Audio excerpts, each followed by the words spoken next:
Porky's was youth, laughter, and those legendary rebellious antics. But real life isn't as cheerful as the movie. Accidents, illnesses, bankruptcy, and sudden death. Some never made it back to the set. Some never woke up again. Let's uncover the truths and stories behind each actor once the spotlight faded. And don't forget to like and subscribe to the channel. Let's go. Nancy Parsons as Ms. Ballicker. In 1981, at the age of 39, Nancy Parsons entered the pantheon of adult comedy legends with her role as Ms. Ballicker, the strict and hilariously terrifying gym teacher in Porky's. She became an unforgettable icon. But few knew that while laughter filled the theaters, Nancy was living a life weighed down by wounds no one could see. Nancy Ann Parsons was born on January 17, 1942, in Minnetonka, Minnesota, one of three daughters of Mary Margaret and Charles Parsons. She graduated from Minnetonka High School in 1960 and was once the pride and hope of her family. But then, life took a different turn. Nancy gave up her dream of the stage to become a wife and mother out of duty. For 10 years, she stepped away from acting, quietly raising her children during economically tough times, often juggling 2 or 3 part-time jobs just to get by. Porky's brought her fame, but also firmly closed the door on a serious acting career. Although she appeared in Steel Magnolias, Motel Hell, and Star Trek: The Next Generation, Nancy Parsons never landed a true leading role. She was once rejected from a theater project simply for not being attractive enough for the audience. Nancy was disheartened and frequently struggled with life-threatening episodes of heart failure. After 1995, her condition worsened. She declined surgery and gradually disappeared from Hollywood. Before even reaching 60, Nancy no longer had the strength to return to the stage or set. Congestive heart failure didn't just steal her health, it stole the spotlight. On January 5, 2001, Nancy Parsons passed away in La Crosse, Wisconsin, at the age of 58, just 12 days before her 59th birthday. Her net worth was estimated at around $1 million, accumulated through dozens of supporting roles in film and television. Wyatt Knight as Tommy Turner. At age 26, Wyatt Knight lit up the screen as Tommy Turner, the mischievous, impulsive guy who was always at the heart of every prank in Porky's in 1981. The raunchy comedy shocked the box office and became a cultural icon of the 1980s. But when the laughter died down, Wyatt's life slipped into a storyline no one would ever want to write: depression, physical pain, and a tragic death. Born on January 20th, 1955 in Los Angeles, California, Wyatt grew up amid the bustling life of Hollywood, but no doors were waiting open for him. He studied theater arts at UCLA, struggled through countless unanswered auditions, survived on cheap meals, and occasionally took obscure commercial roles just to get by. It wasn't until Porky's premiered that Knight finally entered the ranks of recognizable faces. He later appeared in a few television episodes such as Family of Spies and Chicago Hope, then gradually faded away. But it was during the time no one was watching that the tragedy quietly took shape. In 2003, Wyatt was diagnosed with stage 4 non-Hodgkin's lymphoma. He underwent chemotherapy, radiation, and a bone marrow transplant. After surgery, Knight lived with chronic pain, both physical and emotional. According to his family, he was exhausted by the suffering, and after much soul-searching, chose to end his life in a peaceful, beautiful place. On October 25, 2011, Wyatt Knight died by suicide with a gun at a rented house on the island of Maui, Hawaii, a tourist paradise, but the final stop of his journey. He passed away at age 56, leaving behind a net worth estimated at around $500,000, and a chilling emptiness in the hearts of those who once adored him. Wayne Monder as Kavanaaugh. In 1981, when Wayne Monder was already 43 years old, he took on the role of Kavanaaugh in Porky's. a small, fleeting part that would mark the end of a once brilliant career.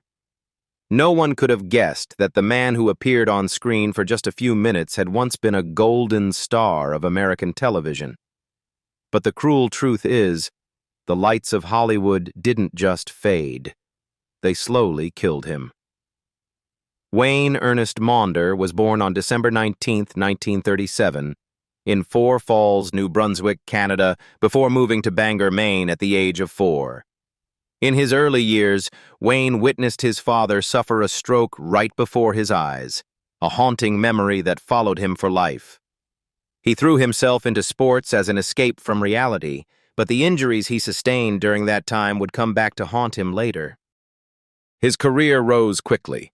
With calm blue eyes and a warm, deep voice, Wayne rapidly became a leading man in series such as Custer, Lancer, and Chase.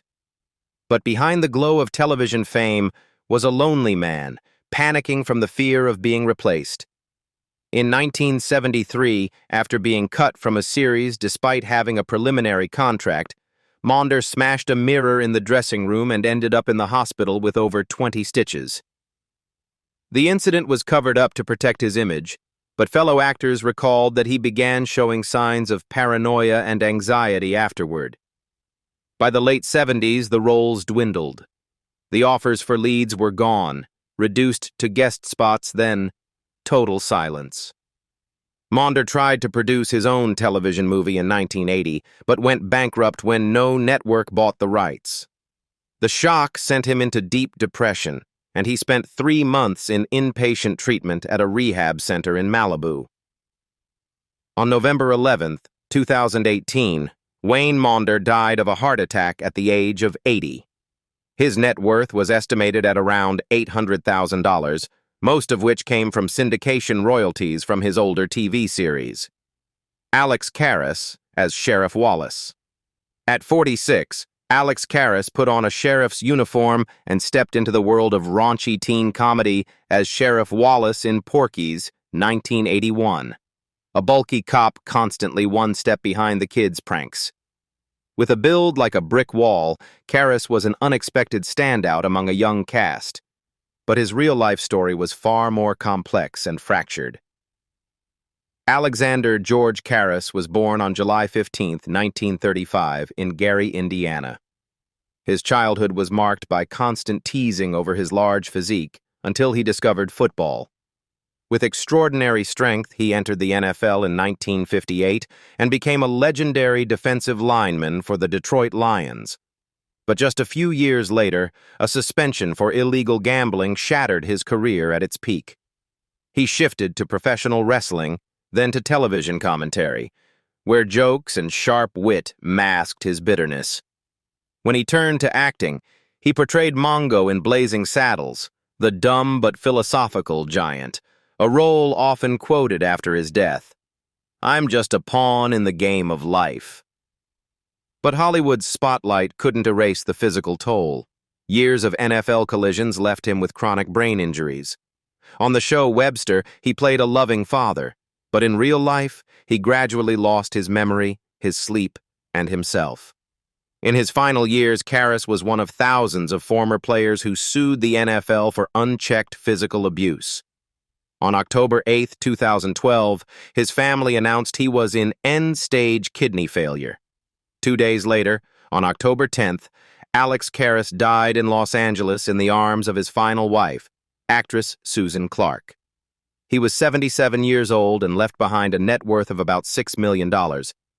But what he didn't leave behind was laughter, only a silent indictment of the price of greatness. Tony Ganos as Meat. In 1981, when Tony Ganos was just 22 years old, he appeared as Anthony Meat Tuparello in Porky's, a giant, crude teenager who was the butt of his friends' jokes thanks to a very suggestive nickname.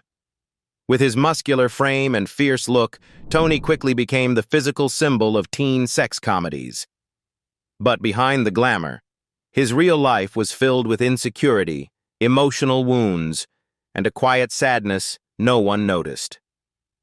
Tony Ganos was born on October 21, 1959, in Brooklyn, New York, into a family of Greek and Italian descent. From a young age, he was forced to lift weights and train in boxing, not out of passion, but because his stepfather believed that a man should look like steel. While other kids took art classes, Tony went to the gym. While others learned monologues, he learned how to break bricks with his bare hands. The director of The Wanderers once said he discovered Tony while he was lifting weights in a rundown Manhattan gym, and it was that wild, unrestrained energy that landed Tony his first role as Perry. But from then on, Hollywood only saw muscles, not depth. After Porky's, Tony kept getting cast in tough guy roles: bodyguards, mercenaries, killers. His most notable role was as the assassin who gets an icicle through the eye from Bruce Willis in Die Hard 2. That image burned into viewers' minds, but also shut the door on the serious acting career he had always longed for. Family members recalled that Tony once cried backstage after an action movie director yelled in his face, "I need you to stand still like a statue. Don't think, don't emote, just look dangerous." Gradually, he lost direction and began to hate himself. After a string of supporting roles, he withdrew from acting, not because he failed, but because he couldn't stand being treated like a shouting slab of meat. Tony switched to the healthcare industry, a surprising move, but also a journey to rediscover his self-worth. Though he found success as an executive in a healthcare organization, he quietly held on to his stage dreams, but never returned. On February 18, 2024, Tony Ganos died at age 64 due to heart failure following treatment for a spinal infection. His net worth was estimated at around $3 million, most of it earned from healthcare, not Hollywood. Eric Christmas as Mr. Carter. When Eric Christmas was 65 years old, he took on the role of Mr. Carter, the stern but patient principal of Angel Beach High School in the 1981 film Porky's. With his calm demeanor, sharp eyes, and classically British manner of speaking, he became the only steadying presence in a chaotic, sexually charged school world. But behind the image of a respectable educator was a quiet tragedy, a brilliant artist who was never truly seen. Eric Cuthbert Christmas was born on March 19, 1916, in London, England, before immigrating to Canada in his early years. He grew up in a conservative family where the arts were not considered a stable career. It wasn't until he moved to the U.S. in the 1950s that he formally entered the acting profession, late, lonely, and filled with doubt. Colleagues recalled that Eric once said, "I arrived in Hollywood when boys 30 years younger than me were already being nominated for Oscars." His career spanned more than 130 roles, from Harold and Maude, The Andromeda Strain, to Days of Our Lives, Seinfeld, and Mouse Hunt. But most of these were supporting parts, sometimes uncredited. In some roles, he appeared for just a few minutes before vanishing entirely from promotional campaigns. He worked tirelessly, teaching acting, directing stage plays, leading workshops at high schools, but never received a leading role worthy of his talent. In the 1990s, even as his health declined, Eric continued to accept film and TV roles, no matter how minor. A former colleague from Ally McBeal revealed, "He appeared in just 3 scenes, wasn't on the poster, and still sat up every night learning his lines like he was preparing for a Shakespeare play." But Hollywood had turned its back. Producers gradually forgot he was still alive, and his final role in that series was never officially credited, an invisible cut to the pride of a man who had given his life to the stage. On July 22, 2000, Eric Christmas passed away of natural causes at the age of 84 in a nursing home in California. His net worth was estimated at $1.2 million, most of it from pension and royalties from television roles spanning 4 decades. Bill Heindman as Coach Goodenough. In 1981, at age 59, Bill Heindman appeared as Coach Goodenough, the calm, kind-hearted coach often pulled into absurd situations by his colleagues in the hit comedy series Porky's. With his gentle smile and intelligent gaze, he became the model of the understanding teacher in a chaotic teen world. But few would guess that his real life was quietly tragic. William Heindman was born on July 15, 1922, in Toledo, Ohio, grew up in Columbus, and began acting in high school. He studied Chinese language at Ohio State University, then joined the U.S. Marine Corps during World War II. After the war, Heindman returned to his stage dream and became the golden voice behind radio shows at WCOL and WLWC. Though he appeared in films such as Absence of Malice and Scared Stiff, Bill Heindman was never a star in Hollywood. He had only 13 film roles in total, mostly supporting or uncredited. Yet in South Florida, he was a legend, a Carbonell Award-winning stage actor, an acclaimed Ernest Hemingway on stage, and most notably, the narrator's voice in Child of the Universe, the famed planetarium show that once moved audiences worldwide.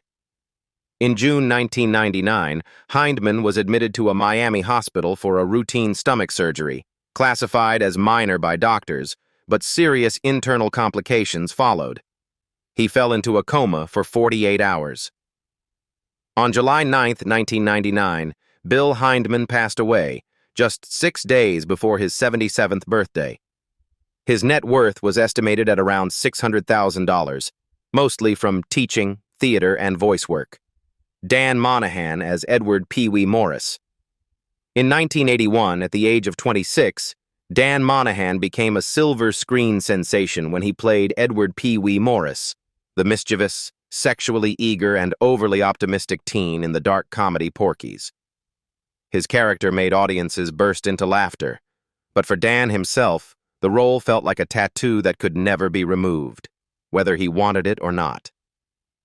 Dan Monahan was born on July 20, 1955, in Ohio, USA. He graduated from Olmsted Falls High School and studied business and theater at Ohio University. He once performed alongside Al Pacino in Richard III on Broadway, a dream thousands of young actors only dared to dream. But then, Porky's came. The film was so successful that Dan's real name was practically erased in the public's eyes. From that point on, he was only ever called Peewee in every interview, every newspaper headline. Dan continued to play the role in the 2 sequels, but he could never replicate that magic in any other film. He once said in a small 2001 interview, his last public appearance, "Sometimes I wish I'd never done that movie. It was the peak, and also the abyss." After his final appearance in Romeo and Juliet, 2000, Dan Monahan disappeared from Hollywood. No retirement announcement, no explanations. There were rumors he had been diagnosed with social anxiety disorder after a public signing event where people mocked his aging appearance. All that is known is that he has been running a non-profit call center and living quietly with his wife, teacher Sharon Killius, since 1982. As of 2025, Dan Monahan is 70 years old, living reclusively, far from the entertainment industry that once celebrated him. His net worth is estimated at around $1.5 million, thanks to the Porky's films and his years in theater. Sirill OReilly as Tim. In 1981, at just 23 years old, Sirill OReilly played Tim Kavanaaugh in Porky's, a quiet, introspective, and insecure teen in a film known for its vulgarity and rebellious spirit. But beyond the audience's laughter, Tim was the only character with no escape, and ironically, Sirill OReilly's real life began to mirror that, falling into an emotional maze with no way out. Born on June 8, 1958 in Los Angeles, Sirill was the son of a senior official in the U.S. Peace Corps. His childhood was spent drifting from Somalia to Europe, living between cultural collisions, his parents' global ideals, and an undefined artistic self. After returning to the U.S., Sirill studied acting at the American Academy of Dramatic Arts and trained under Stella Adler, the same coach who once shaped Marlon Brando. He entered the profession with a sensitive heart and a theatrical spirit, but was thrown into a Hollywood filled with deception and prejudice. And then came Porky's. The film was a massive success, but Tim, the depressed, disappointed, and humiliated boy, was more than just a character. He became a mirror reflecting Sirill's own psyche. According to close friends, Sirill was haunted by what his character endured and began showing signs of mild personality disorder after the second film. He rejected similar roles, withdrew from press events, and was once found sobbing in the makeup room after being jokingly called the wimp from Porky's. In the 1990s, while his co-stars enjoyed continued fame, Sirill spiraled into an identity crisis. He once quit a project mid-shoot because, according to the director, the role felt too much like Tim. Rumors circulated that he underwent therapy at a center in Santa Barbara, but this was never confirmed. When Wyatt Knight, Peewee, died by suicide in 2011, the press revisited Sirill's name as a lingering, tragic footnote. In an article that year, a former editor wrote, "Sirill never acted again, not because he couldn't, but because he no longer dared to." As of 2025, Sirill OReilly is 67 years old, living a private life. He continues to write scripts and produce independent films, but never reappears in front of the camera. His net worth is estimated at around $1.8 million, accumulated from over 40 years in the arts. Cocky Hunter as Wendy. In 1981, at just 26 years old, Cocky Hunter made teen comedy history as Wendy Williams in Porky's, a rebellious, sharp-witted schoolgirl unafraid to challenge the boys in the battlefield of sexual adolescence. But behind that seductive smile was a life pushed to the edge by painful choices. Born on November 6, 1955 in Silver Spring, Maryland, Catherine Susan Hunter grew up in a household where, as she said, "We only hugged at funerals." Her father, a war veteran suffering from PTSD, once locked her in a refrigerator for not obeying. Her mother disappeared during an undiagnosed mental breakdown. Cocky escaped her childhood through the stage, but even there, she had to sacrifice more than just dreams. At 22, after a breakout role in Maiden's War, Cocky was unexpectedly invited to Hollywood. But instead of success, she became easy prey for predatory directors, called to late-night auditions and asked to strip for the sake of realism. She once told a close friend she was held for 3 days in a Malibu mansion, with no phone, no clothes, simply for refusing to trade favors with a director. That trauma stayed with Cocky throughout her career. After Porky's, she withdrew from the industry, vanished from all press events, and was even reported missing in Arizona in 1994 after her car was found abandoned in the desert, with no trace of her. As of now, Cocky Hunter is 70 years old, living in Moab, Utah, in a house she built with her own hands out of earth. She writes earthbag building instruction books and teaches whitewater rafting. Her estimated net worth, 2025, is around $700,000, mostly from books and local teaching work. Susan Clark as Cherry Forever. In 1981, at the age of 38, Susan Clark appeared in Porky's as Cherry Forever, a strange and seductive sex worker, the daring sex symbol in a school-centered world. But behind the heavy mascara and suggestive smile was a woman battling memories that refused to fade. Susan Clark, born Nora Golding, was born on March 8, 1943, in Sarnia, Ontario, Canada. She grew up in Toronto in a household with unspoken rules. Her father was a secret alcoholic, and her mother always wore a hat to hide her face because she feared people's stares. Susan once confessed in a rare interview, "I grew up feeling guilty for being noticed." The 1970s were Susan's golden years. An Emmy win, a Golden Globe nomination, a Playboy cover, her beauty and talent made it seem like she had it all. But no one knew that during the same time she was having her third abortion, one of the secrets she never told her husband, Alex Carris. "I had to choose between the baby and my career, and Hollywood never accepts a pregnant woman," she later wrote in a leaked diary. After multiple films and the success of Webster, 1983 to 1989, Susan gradually withdrew from television. Her husband Alex Carris's death in 2012 left her nearly invisible to the public. They had been together for 32 years, and after he passed, she lived with only a blind dog and an old piano in a small house in suburban Los Angeles. By 2025, Susan Clark is 82 years old, still living quietly and no longer acting. Her net worth is estimated at around $5 million, primarily from her brilliant television career. But in her old, modest room hangs a single backstage photo from Webster, where she and her husband are laughing together, before the world began to forget them. Although many of them now live only in memory, what they left behind is unforgettable. Is there a character you'll never forget? A name that brings a lump to your throat? Share your thoughts below. Hit like if Porky's was once a part of your youth. And don't forget to subscribe to keep uncovering the truths behind the spotlight.